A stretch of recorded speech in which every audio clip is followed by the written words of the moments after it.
Allô? Allô? Bonjour, monsieur Patrick Massengo Kalassa. Bonjour, madame. Vous êtes président des indépendantistes katangais. Merci d'avoir accepté de nous parler.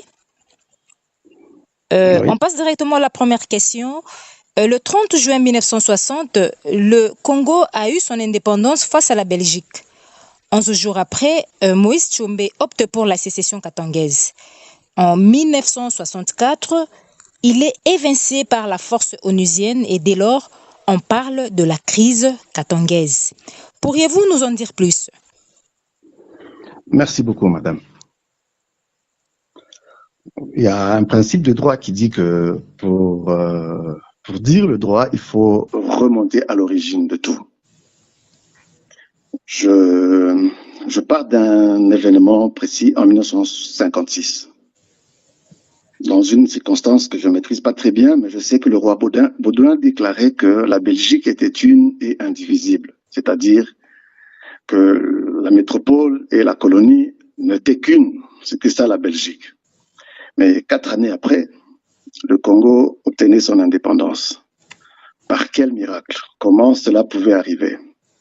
C'est simple à expliquer. J'ai parcouru dans une revue, je crois de l'agence Intal en Belgique, il était écrit clairement que l'annexion de la colonie du Congo à la Belgique était illégale parce qu'il n'y a pas eu un référendum où on a vu la majorité des Congolais accepter d'être annexés à la Belgique.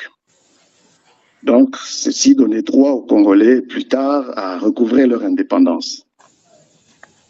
Dans la même logique, le Katanga n'était pas concerné par les dispositions de la conférence de Berlin. Mais en 1936, il a été décidé de manière unilatérale, les colons ont décidé d'annexer le Katanga au reste du Congo, au Congo belge. C'était aussi illégal, il n'y a pas eu un référendum et au contraire, ils ont recouru à la violence. Alors, les Katangais se sont dit, comme c'est un peuple qui ne lâche rien, les Katangais se sont dit à l'avènement de l'indépendance du Congo en 1960, ils se sont dit qu'ils devraient aussi prendre leur indépendance. Voilà pourquoi ils ont déclaré leur indépendance. Mais malheureusement, au niveau international, il y a quelques puissances qui n'ont pas accepté cela et il a été voté une résolution pour réannexer le Katanga au Congo. Mais en recourant à la violence, cette démarche était tellement violente et même illégale, encore une fois, et c'était une barbarie que les forces onusiennes ont faite au Katanga.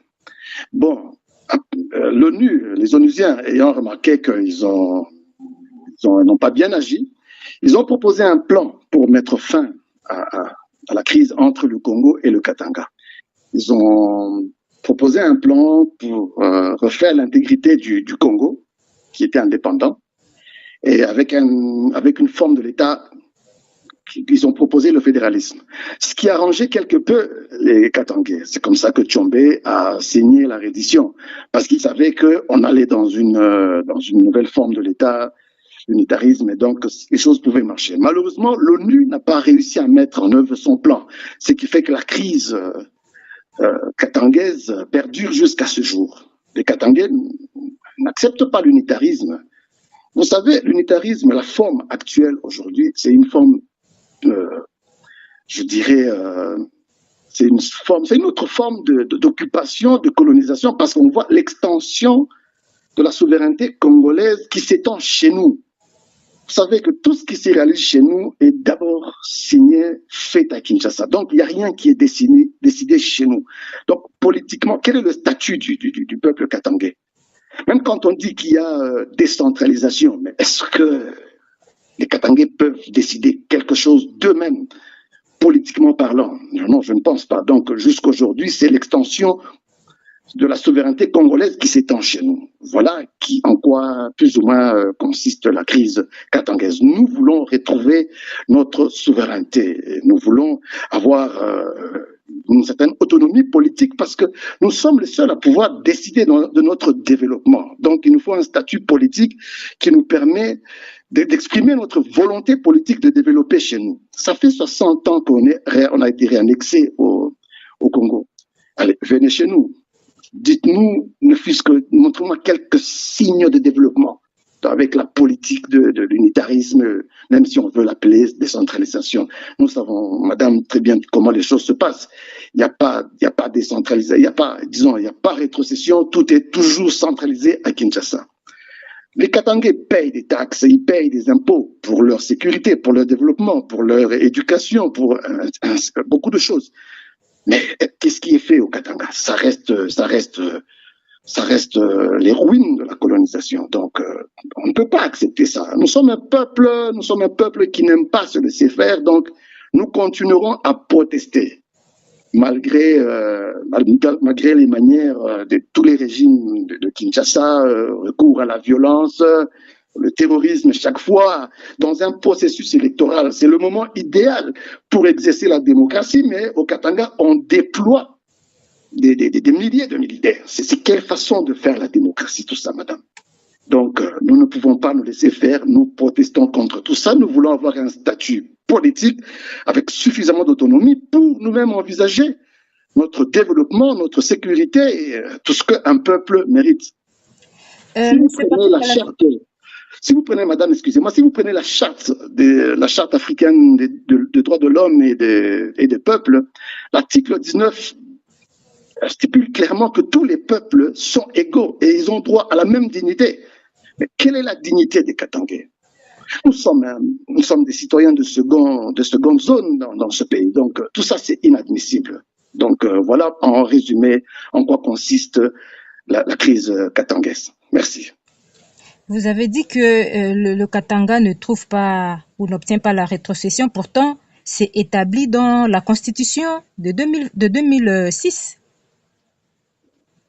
Oui, mais bon, vous venez d'organiser les élections, vous vous plaignez déjà des irrégularités. Vous pensez que c'est quand il s'agira de la rétrocession, elle sera respectée. Qu'est-ce qui est finalement respecté au Congo? Est-ce qu'il y a une fois, on peut dire que les Congolais ont respecté leur propre texte? Donc c'est comme certains disent que le Congo est un non-État. On ne sait pas quand est-ce qu'il y a constitution et quand est-ce qu'il n'y a pas. Donc ça ne nous surprend pas. Voilà, tout ça, ça fait que notre statut politique est un statut de... On est tenu dans l'asservissement. Et c'est ça qu'on n'accepte pas. Donc, on nous garde dans un état de psychose, de peur, où on ne sait pas défendre nos droits, où on ne peut même pas s'exprimer librement. Voilà. Vous avez dit que, si je comprends bien, vous dites que le Katanga n'est pas mis sur sa place. Qu'est-ce qui vous fait dire ça? Madame, le peuple katangais a droit à un statut politique qu'il s'est choisi librement. Le statut actuel est celui d'imposition par, bien sûr, les puissances, mais ça arrange l'État congolais qui se donne tous les droits sur un peuple qui devrait être plus ou moins souverain sur ses terres. Allez, je vous donne un exemple. Je vous donne un exemple aujourd'hui. Est-ce que les Katangais sont capables de décider de développer, de bâtir, de construire des infrastructures? Non. Les Katangais ont organisé le péage sur certaines routes du pays. On a nationalisé ces recettes en disant que l'État congolais va faire pour vous les routes. Depuis qu'on a créé le FONER, vous pouvez me montrer une seule route financée à partir de Kinshasa par le péage? Zéro jusque-là. Ça fait combien d'années qu'on paye ces cotisations-là? Donc, il y a plusieurs exemples comme ça. Le statut du Katangais, c'est que nous sommes un peuple sans droit sur notre terre. C'est ça qu'on n'accepte pas. Alors, que comptez-vous faire concrètement pour avoir votre souveraineté, votre liberté ou votre indépendance? Madame, c'est une question de droit. À un certain moment, il faudra que les Congolais reviennent à la raison, qu'ils acceptent que les Katangais ont raison de revendiquer tout ce qu'ils revendiquent. Et si les Congolais ne le feront pas, je reviens encore une fois à la charte africaine des droits de l'homme et des peuples.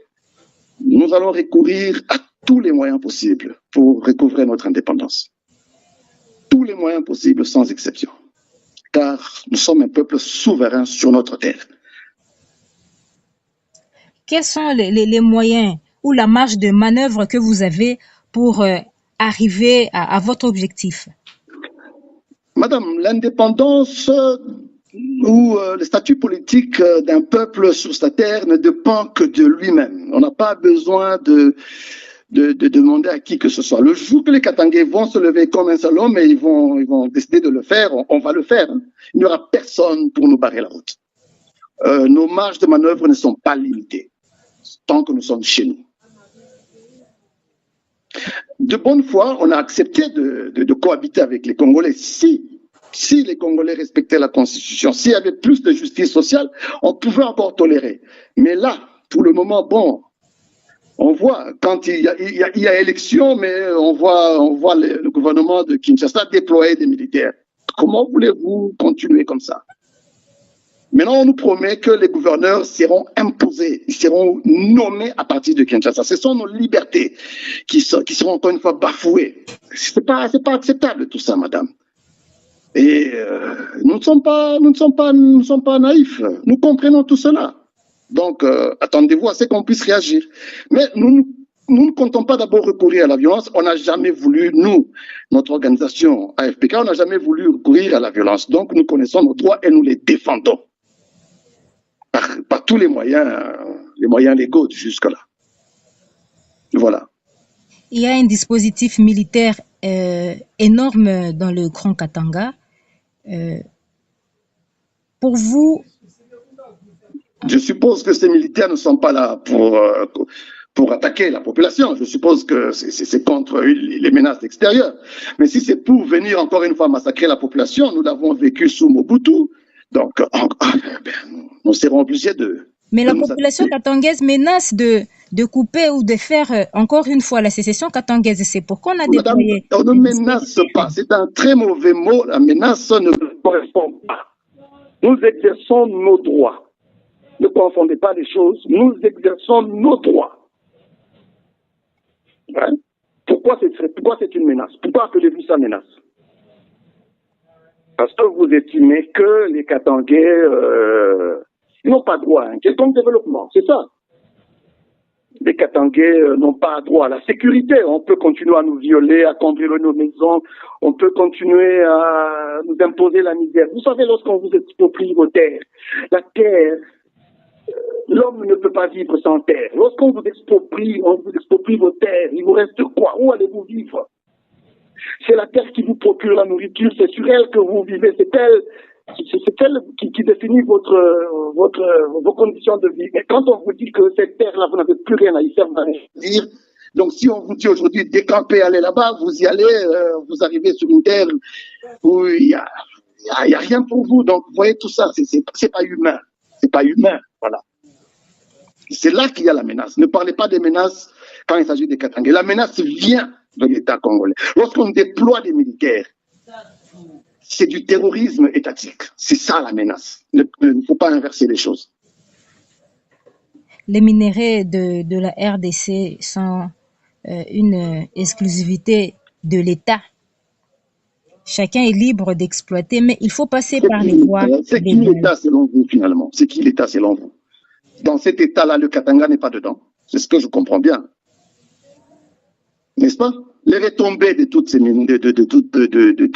ces sociétés minières là-bas, c'est pas ici, hein, c'est ailleurs. Hein, c'est les autres qui en jouissent. N'est-ce pas? C'est qui l'État, c'est vous, selon vous? C'est tous les Congolais ou bien les gens de la Gombe sans les Katangais. Bien sûr, je sais qu'il y a d'autres populations au Congo, par exemple les gens de l'Équateur, ils ne reçoivent absolument rien dans le Bandundu, tous ces gens. Il y a une forte injustice sociale, madame. Mais c'est qui l'État selon vous finalement? Bon, avez-vous un message à passer au peuple congolais? Non, je n'ai pas de message pour le peuple congolais. Au gouvernement de la République démocratique du Congo, le gouvernement central. Je leur demande de respecter tous les textes qu'ils ont ratifiés. Alors, si les Congolais ne puissent que respecter leur propre constitution, on pourrait déjà trouver un terrain d'entente. Mais tant que on violera la constitution quand il s'agit du Katanga, en tout cas, je suis désolé. Il faut qu'il y ait de la volonté politique au niveau de Kinshasa pour respecter plus ou moins les droits des Katangais. C'est là le début. Ou sinon, nous allons avancer. Vous savez, les Katangais, c'est quelqu'un qui n'accepte pas le laisser aller. Hein, les détournements, tout ça, ça fait mal. Ça fait mal. Pendant que nos enfants n'ont pas d'école, pendant qu'il n'y a pas d'hôpitaux. J'ai vu à Kinshasa comment les bâtiments sont érigés tous les jours. Pendant ce temps, au Katanga, ce sont des trous. C'est l'environnement qui est détruit. Et aussi longtemps qu'il y aura des minéraux, nos conditions de survie vont se dégrader au jour le jour. Le jour qu'il n'y aura plus de minéraux, donc il n'y aura plus d'espace vital pour le Katangais. Patrick Kalassa, vous êtes président de l'AFPK. Oui. Pourriez-vous nous expliquer un peu, l'AFPK, c'est un parti politique ou tout court, ou un parti ou un groupement politico-militaire comme le groupe militaire, le groupe politico-militaire que Nanga vient de créer? Non. Nanga, ne comparez pas aux forces négatives en général. Ne nous comparez pas aux forces négatives en général. Je connais pas très bien l'organisation de Nanga, donc je pourrais pas répondre à cette question-là. Mais nous, Alliance des forces patriotiques katangaises, nous sommes une organisation politique, évidemment, qui n'a pas été légalisée au niveau des institutions congolaises, mais nous sommes une organisation politique, uniquement politique, qui... Pourquoi ce n'est pas légalisé? Pardon? Pourquoi ce n'est pas légalisé? Parce qu'on n'en a pas envie. Ok, continuez. Voilà. Donc, voilà, nous sommes là pour défendre les droits du peuple katangais. Voilà notre objectif en général. Si vous voulez plus de détails, je vous transmettrai quelques documents de notre organisation. Un message au peuple katangais pour terminer. Je les encourage à résister. Ils ont raison, leurs revendications sont légitimes. Donc, notre combat est juste poursuivant, que personne ne lâche. Vous savez, le terrorisme dont nous sommes victimes, il concerne tous les Katangais. Moi, j'ai appris que j'étais recherché par quelques agents des services de sécurité, mais en fait, c'est le quotidien de tous les Katangais depuis pratiquement 60 ans. Mobutu l'a fait, il a martyrisé nos pères. Donc, c'est notre quotidien depuis 60 ans, ça n'a pas changé. Donc, si je devrais sortir, quitter le pays, donc de dire qu'un jour, tous les Katangais quitteront leur territoire en fuyant la terreur de l'État congolais. On n'a pas le droit d'abandonner nos terres. Donc, nous sommes obligés, nous sommes contraints de résister chez nous et de tout défendre ici chez nous. Parce qu'un jour, on va léguer à nos enfants un Katanga où il fera beau vivre. Merci beaucoup, Patrick Massengo Kalassa. Je rappelle que vous êtes président des indépendantistes katangais. Merci beaucoup. Au revoir. C'est moi qui vous remercie, madame. Bonne soirée chez vous. Merci.